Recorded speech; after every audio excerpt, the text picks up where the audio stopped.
ಕೆಲವಾದಿ ನಾರಾಯಣಸ್ವಾಮಿ ಮತ್ತು ರವಿಕುಮಾರ್ ಅವರಿಗೆ, ನಾರಾಯಣಸ್ವಾಮಿ ಮತ್ತು ರವಿಕುಮಾರ್ಗೆ ಬೇಕೇ ಬೇಕು. ಅಧಿಕಟ್ಟ ವಿರೋಧ ಪಕ್ಷ ನಾಯಕರಿಗೆ, ವಿರೋಧ ಪಕ್ಷದ ನಾಯಕರಿಗೆ, ಕೆಲವಾದಿ ನಾರಾಯಣಸ್ವಾಮಿಗೆ, ರವಿಕುಮಾರ್ಗೆ ಬೇಕೇ ಬೇಕು.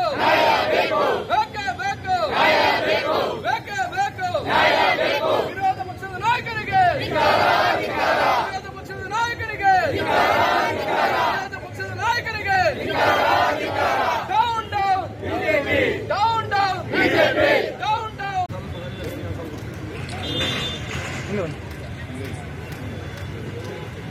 ಡೌನ್.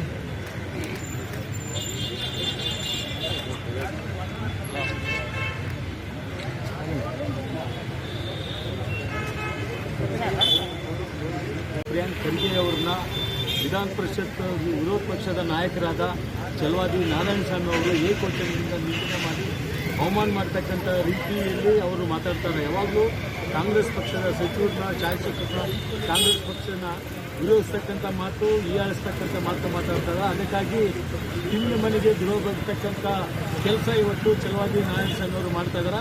ಅದಕ್ಕಾಗಿ ಛಲವಾದಿ ನಾರಾಯಣಸ್ವಾಮಿ ಅವರು ಅಪ್ಪಟ ಮನುವಾದಿಗಳ ಥರ ವರ್ತನೆ ಮಾಡ್ತಾ ಇದ್ದಾರೆ. ಅವ್ರನ್ನ ಬಿಜೆಪಿ ಪಕ್ಷದಿಂದ ಉಚ್ಚಾಟನೆ ಮಾಡಬೇಕು, ವಿಧಾನ ಪರಿಷತ್ ಸದಸ್ಯತ್ವವನ್ನು ರದ್ದು ಮಾಡಬೇಕಂತೇಳಿ ಕಾಂಗ್ರೆಸ್ ಪಕ್ಷದ ವತಿಯಿಂದ ನಾವು ಬಳ್ಳಾರಿ ಜಿಲ್ಲೆಯನ್ನು ಸರ್ಕಾರಕ್ಕೆ ಆಗ್ರಹ ಪಡಿಸ್ತೇವೆ. ನಮ್ಮ ಹೆಸರು ಮಾನಯ್ಯ ಅಂತ. ಅದೇ ರೀತಿ ರವಿಕುಮಾರ್ ವಿಧಾನ ಪರಿಷತ್ ಸದಸ್ಯರಾದ ಇನ್ನೊಬ್ಬ ಸದಸ್ಯರಾದ ರವಿಕುಮಾರ್ ಅವರು ಕೂಡ ಒಬ್ಬ ಹಿರಿಯ IAS ಅಧಿಕಾರಿನ ಯಾವುದೋ ಒಂದು ರೀತಿಯಿಂದ ಅವ್ರು ಯಾವಾಗಲೂ ದೇಶ ಸಂವಿಧಾನದ ಪರವಾಗಿ ಯಾರು ಮಾತಾಡ್ತಾರೋ ಅವರೆಲ್ಲ ದೇಶ ವಿರೋಧಿಗಳ ಥರ ಬಿಜೆಪಿ ಮತ್ತು RSS ಕಣ್ಣಿಗೆ ಕಾಣ್ತಾರ.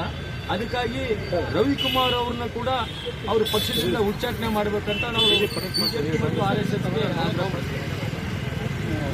ಎಲ್ಲ ತಿಳಿದಂತೆ ದೇಶದಲ್ಲೆಲ್ಲ ಈಗಾಗಲೇ ಸರ್ಕ್ಯುಲೇಷನ್ ಆಗ್ತಾ ಇದೆ.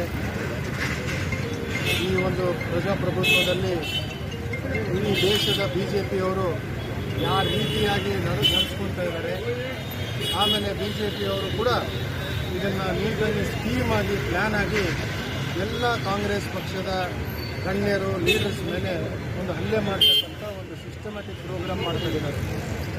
ಈ ಪ್ರೋಗ್ರಾಮ್ನಲ್ಲಿ ಬರ್ತಕ್ಕಂಥ ಮೊದಲದಾಗಿ ನಮ್ಮ ಹಿರಿಯರಾದ ಮಲ್ಲಿಕಾರ್ಜುನ್ ಖರ್ಗೆ ಅವರಿಂದ ಹಿಡಿದು ಸಿದ್ದರಾಮಯ್ಯ ಅವರಿಂದ ಹಿಡಿದು DK ಶಿವಕುಮಾರಿಂದ ಹಿಡಿದು ಈಗ ಹೆಚ್ಚಿಗೆ ಅವ್ರ ಮೇಲೆ ಮಾತಾಡ್ತಕ್ಕಂಥ ನಮ್ಮ ಯುವ ನಾಯಕರು ಸಚಿವರಾದ ಪ್ರಿಯಾಂಕ್ ಖರ್ಗೆ ಮೇಲೆ ಕೂಡ ಈಗ ಒಂದು ಕೀಳ ಮಟ್ಟದ ಭಾಷೆಯಿಂದ ನಾಯಿ ಅಂತಕ್ಕಂಥ ಒಂದು ಪದವನ್ನು ಉಪಯೋಗಿಸಿ ಅಷ್ಟು ಅವರ ಮನೋಭಾವನೆ, ಅವ್ರಿಗೆ ಏನು ಚಿಂತನೆ, ಅವ್ರಿಗೆ ಏನು ಯೋಚನೆ ಅನ್ನೋದನ್ನು ಅವ್ರು ತಿಳಿಸ್ತಕ್ಕಂಥ ಒಂದು ವಿಷಯ ಆಗಿದೆ.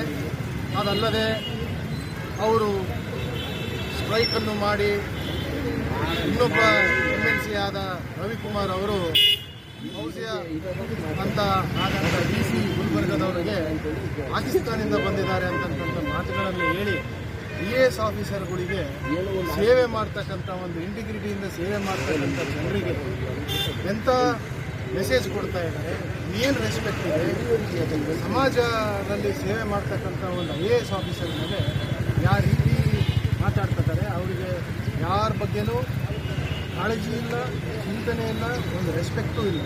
ಯಾವ ಲೀಡರ್ಸನ್ನಾಗಿ ಪಾರ್ಟಿ ಇರಲಿ, IAS ಇರಲಿ, ಯಾರಾದರೂ ಇರಲಿ.